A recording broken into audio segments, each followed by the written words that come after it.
आज की जो सबसे बड़ी दिक्कत है वो है चंचलता। सबसे बड़ी दिक्कत क्या है? चंचलता। अनेक बहनें हमारे पास आती है और कहती हैं कि गुरुजी माला फेरते हैं लेकिन मन नहीं लगता है, मन तो इधर उधर भटकता रहता है। सामाई करते हैं लेकिन मन नहीं लगता, मन इधर उधर भटकता रहता है। ध्यान करते हैं, मन नहीं लगता, मन इधर उधर भटकता रहता है। कोई भी काम करें लेकिन उसमें मन नहीं लगता है, मन इधर उधर जाता रहता है, भटकता रहता है और परिणाम हमें उसका परिणाम मिल नहीं पाता है। तो इसलिए हमें इस बिंदु पर बहुत ध्यान देने की ज़रूरत है। हमें अपने बच्चों के लिए भी ये बिंदु बहुत महत्वपूर्ण है। बच्चे भी अगर कोई भी काम कर रहे हैं, पढ़ाई कर रहे हैं, तो उन्हें भी मोटिवेट करने की ज़रूरत है कि बेटा जो भी कर वो एकाग्रता से कर, क्योंकि एकाग्रता से करेगा तो तुझे उसका अच्छा परिणाम मिलेगा। याद रखिएगा, जब हमारी चंचलता बढ़ती है तो क्या होता है, धीरे धीरे हमारी भूलने की आदत भी बढ़नी शुरू हो जाती है। अनेक बार आपने देखा होगा कि हमने फ्रिज का गेट खोला लेकिन फिर भूल गए, अरे यार फ्रिज का गेट क्यों खोला था, क्या निकालने के लिए खोला था, ये हम भूल जाते हैं। कई बार हम स्कूटर पर बैठकर कोई सामान खरीदने के लिए जाते हैं और चौराहे पर जाते हैं कि भूल जाते हैं, अरे यार मैं क्या खरीदने के लिए आया था। तो जब चंचलता धीरे धीरे बढ़ जाती है तो फिर हमारे भूलने की आदत भी बढ़नी शुरू हो जाती है और धीरे धीरे हमारे भीतर में नकारात्मकता आनी शुरू हो जाती है और हमें अपने काम का इच्छित परिणाम, इच्छित सफलता हमें नहीं मिल पाती है। इसलिए हमें एकाग्रता पर ध्यान देने की बहुत ज़रूरत है। आपने अर्जुन की कहानी सुनी होगी, अर्जुन की कहानी सुनी होगी। कहते हैं कि जब द्रोणाचार्य जी ने अपने शिष्यों की परीक्षा ली, सब शिष्यों को इकट्ठा किया और कहा कि तुम्हें तीर संधान करना है, और उन्होंने पेड़ के ऊपर एक लकड़ी की चिड़िया बना ली और सभी शिष्यों को बुलाया। एक एक करके सभी शिष्य आए, पूछा तुम्हें क्या दिखाई दे रहा है? किसी ने कहा मुझे पेड़ दिखाई दे रहा है, किसी ने कहा मुझे फल दिखाई दे रहा है। भीम से पूछा तो कहा कि मुझे तो आम ही आम दिखाई दे रहे हैं।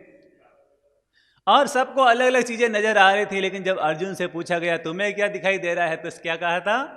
मुझे चिड़िया की आंख, केवल आंख दिखाई दे रही है। और इसीलिए वो अपने जीवन में इतनी बड़ी सफलता प्राप्त करने में सफल हो पाए।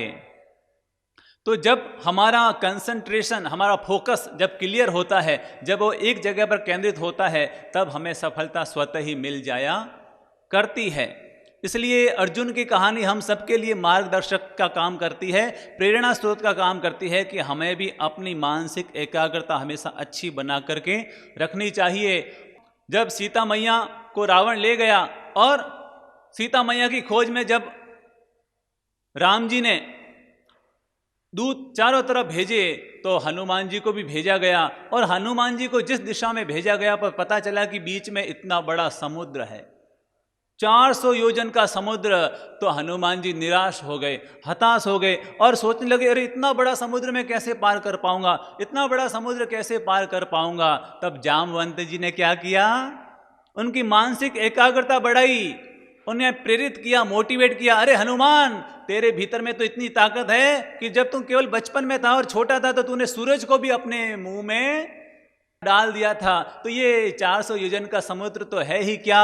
और जब हनुमान की मानसिक क्षमता को जामवंत जी ने बढ़ाया, उसको मोटिवेट किया, तो वो 400 योजन का समुद्र भी आराम से पार कर गए। जब हमारी मानसिक क्षमता बढ़ती है, एकाग्रता बढ़ती है, तो हम बड़े से बड़ा लक्ष्य भी हासिल करने में सफल हो जाया करते हैं। इसलिए अपने जीवन में इस बिंदु पर हमें ध्यान देना चाहिए। मानसिक एकाग्रता का क्या परिणाम होता है? नंबर एक, हम कम समय में ज़्यादा परिणाम हासिल कर पाते हैं, हम कम समय में ज़्यादा चीज़ अचीव कर पाते हैं अगर हमारी मानसिक एकाग्रता अच्छी रहती है। अगर हम 1 घंटा भी मन से माला फेरेंगे या मन से ध्यान करेंगे या मन से कोई काम करेंगे तो हमें उसका परिणाम कई गुना ज़्यादा मिलना शुरू हो जाएगा। नंबर 2 है कि हमारा मस्तिष्क पावरफुल रहता है। आप खुद देखिए कि जब आप दिन भर सोचते रहते हैं, ज़्यादा विचार करते रहते हैं, उस समय आपका दिमाग अच्छा रहता है। जब आप किसी एक काम में लगे रहते हैं, उस समय आपका दिमाग अच्छा रहता है। तो जब हमारा मन एकाग्र होता है, हमारा दिमाग एकाग्र होता है, तो समझ लीजिएगा हमारा दिमाग भी पावरफुल होना शुरू हो जाता है, उसकी क्षमता बढ़नी शुरू हो जाती है।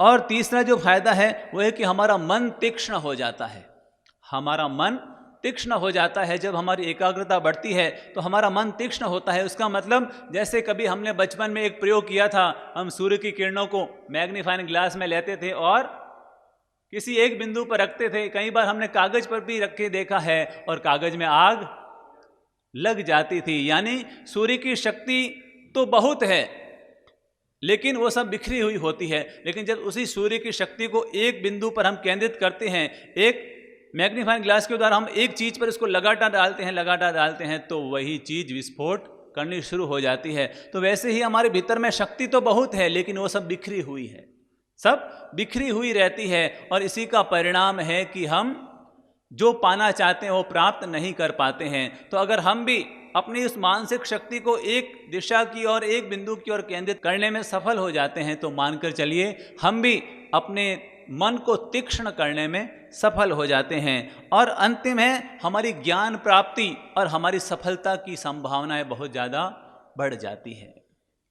अगर हमारी एकाग्रता अच्छी होती है तो हम ज्ञान बहुत अच्छे से प्राप्त कर सकते हैं। जैसे हम यहाँ पर प्रवचन सुनते हैं और अगर हम एकाग्रता पूर्वक सुनेंगे तो हमें ज्ञान की प्राप्ति अच्छे से होगी। और अगर हम चंचलता से सुनेंगे, यहाँ बैठे तो यहाँ हैं और मन कहीं और भटक रहा है, फोन आया और मन हमारा फोन में लग गया, कोई और विचार आया हमारा मन उसमें लग गया, तो आप बैठे तो यहाँ हैं लेकिन मन और दिमाग कहीं और ही घूम रहा है। और परिणाम हमें जितना ज्ञान की प्राप्ति होनी चाहिए उतनी ज्ञान की प्राप्ति नहीं हो पाती है। इसलिए जो भी काम करें पूरा कंसंट्रेट होकर के, पूरा एकाग्र होकर के अगर आप काम करेंगे तो आपको कई गुना उसका फायदा मिलेगा। अब हम ये समझते हैं कि इसकी बाधक कौन कौन सी चीज़ें हैं जिसके चलते हमारी मानसिक एकाग्रता बढ़ नहीं पाती, हमारी मानसिक चंचलता बढ़ जाती है। उसका सबसे बड़ा कारण है और वो है एक समय में अनेक काम करने की आदत। एक समय में अनेक काम करने की आदत हमारी एक धीरे धीरे कई बार गंदी आदत पड़ जाती है और वो है कि हम एक साथ कई काम करना शुरू कर देते हैं। जैसे हम खा भी रहे हैं और टीवी भी देख रहे हैं, हम खाना भी बना रहे हैं और किसी और चीज को सुन भी रहे हैं। एक काम और एक मन का हम सिद्धांत नहीं अपनाते हैं, एक समय में कई सारे काम करते हैं तो हमारी धीरे धीरे चंचलता बढ़नी शुरू हो जाती है। नंबर 2 और वो है अशांत दिमाग। जब हमारा दिमाग अशांत होता है तब भी हमारी मानसिक चंचलता विखंडित हो जाती है, वो एकाग्र नहीं रह पाती है। और तीसरा है अरुचि। अगर हमारे में किसी काम में इंटरेस्ट नहीं है, रुचि नहीं है तो भी हमारी एकाग्रता बन नहीं पाती है। चौथा कारण है रूटीन। अगर हमारा रूटीन सही नहीं है, सुबह से लेकर शाम तक हमारी जो दिनचर्या है, जो डेली रूटीन है, अगर वो व्यवस्थित नहीं है तो क्या होगा, हमारा मन भटकता रहेगा। जैसे यानी कि ये समय पढ़ाई करने का है और लेकिन रूटीन नहीं है तो क्या होगा, पढ़ाई के समय वो दूसरे विचार आएंगे, अरे वो काम करना है, अरे वो काम करना है, वो काम करना है। तो परिणाम ये आता है कि जब वो हम काम करते हैं उसमें हमारा मन केंद्रित ही नहीं हो पाता है, हर समय मन दूसरे विचारों में चलता रहता है क्योंकि हमारा रूटीन नहीं है। अगर पहले अपना रूटीन बनाइए कि आज दिन भर में ये 10 काम है और मुझे इस समय ये काम करना है, तो उस समय हमारा मन अपने आप ही उसी में लगा रहेगा क्योंकि हमें मालूम है कि दूसरा काम करने के लिए दूसरा समय निश्चित है। तो नंबर 4 अपना रूटीन रखिए, अपना जो दिनचर्या है उसको व्यवस्थित कीजिए तो आपकी मानसिक एकाग्रता अपने आप बढ़नी शुरू हो जाएगी, चंचलता कम हो जाएगी। और दूसरा कारण है वो है कि हमारी मानसिक एकाग्रता तो होनी चाहिए लेकिन मानसिक एकाग्रता के साथ साथ हमारी मन की निर्मलता भी जरूरी है। अब हम ये समझते हैं कि हम अपनी मानसिक एकाग्रता को बढ़ाने के लिए क्या करें, तो नंबर 1 है मेडिटेशन। अगर आप अपनी मानसिक एकाग्रता को बढ़ाना चाहते हैं तो रोज 20 मिनट ध्यान करने की आदत जरूर डालिए। कितना मिनट? 20 मिनट। साइंस की रिसर्च में आया है कि जो व्यक्ति 20 मिनट ध्यान करता है उसे 4 घंटे नींद से जितनी एनर्जी मिलती है उतनी एनर्जी केवल 20 मिनट के ध्यान से मिल जाती है।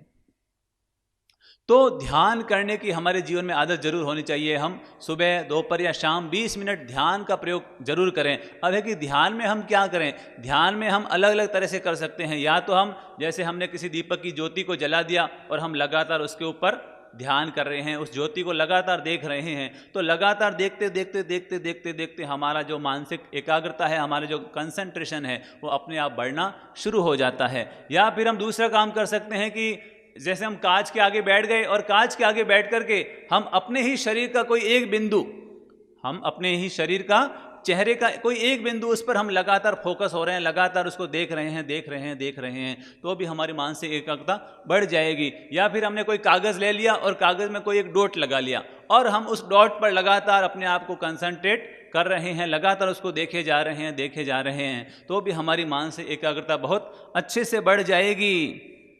और या फिर हम ध्यान में गहरी लंबी सांसों का प्रयोग कर सकते हैं। हम ध्यान में बैठ गए और गहरी लंबी सांस ले रहे हैं, गहरी लंबी सांस छोड़ रहे हैं, गहरी लंबी सांस ले रहे हैं, गहरी लंबी सांस छोड़ रहे हैं, तो लगातार गहरी लंबी सांस लेने से और गहरी लंबी सांस छोड़ने से भी हमारी मानसिक एकाग्रता बढ़नी शुरू हो जाती है। और दूसरा है एक काम एक मन।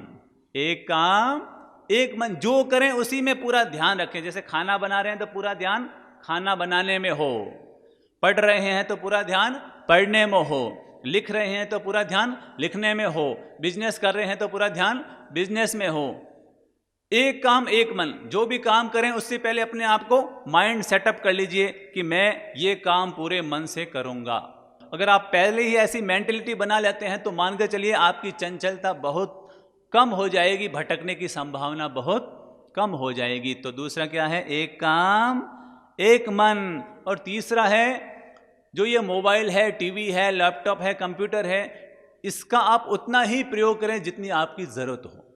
ज़्यादा उपयोग अगर आप करेंगे तो क्या होता है, इनसे जो वेव्स निकलती है, उनसे जो मोबाइल से जो वेव्स निकलती है, लैपटॉप से, कंप्यूटर से, टीवी से जो वेव्स निकलती है, उससे हमारी मानसिक चंचलता बढ़नी शुरू हो जाती है, उससे हमारा माइंड थोड़ा सा डिस्टर्ब होना शुरू हो जाता है। तो इसलिए इनका जितना उपयोग ज़रूरी हो उतना ही करें, ऐसा नहीं कि हर समय हम इसमें लगे रहें। और नंबर 3, गहरी नींद।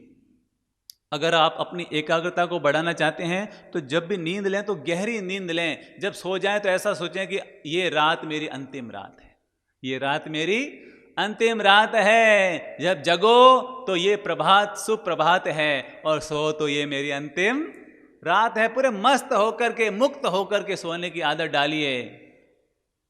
तो गहरी नींद लेंगे तो आपकी मानसिक ऊर्जा अच्छी बनी हुई रहेगी और आप जो भी काम करेंगे तो उसमें अपने आप आपका मन लग जाएगा। और चौथा काम है कि थोड़ा थोड़ा बीच में ब्रेक भी लेते रहिए, बीच में थोड़ा थोड़ा ब्रेक लेते रहिए। जैसे ये काम हमें 8 घंटे तक लगातार करना है, अगर आप लगातार उसी में लगे रहेंगे तो क्या होगा, 2 घंटे तक तो मन लगेगा, फिर उसके बाद मन भगना शुरू हो जाएगा, मन उचटना शुरू हो जाएगा। तो 1 घंटा काम किया, फिर आप 5-10 मिनट का ब्रेक ले लीजिए, फिर 1 घंटा काम किया, फिर 5-10 मिनट का ब्रेक ले लीजिए। तो अपने आप मन की जो ऊर्जा है वो वापस कंसंट्रेट होनी शुरू हो जाएगी।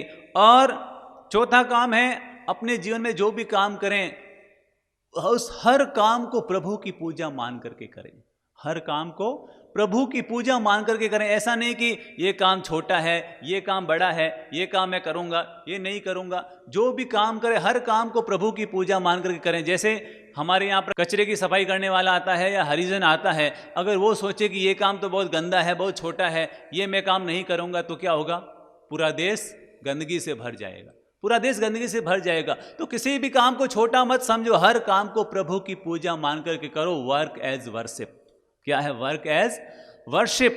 काम का फायदा ये हमारे दिमाग में होना चाहिए कि ये मैं काम क्यों कर रहा हूँ, इसका फायदा हमारे दिमाग में होना चाहिए। और नंबर 2, हर काम को प्रभु की पूजा मानकर, अगर आप प्रभु की पूजा मान कर करेंगे तो हर काम में आपका मन इतना डूबा हुआ रहेगा, इतना लगा हुआ रहेगा, आपको लगेगा तो ये तो मेरा काम नहीं, ये तो मेरी पूजा है।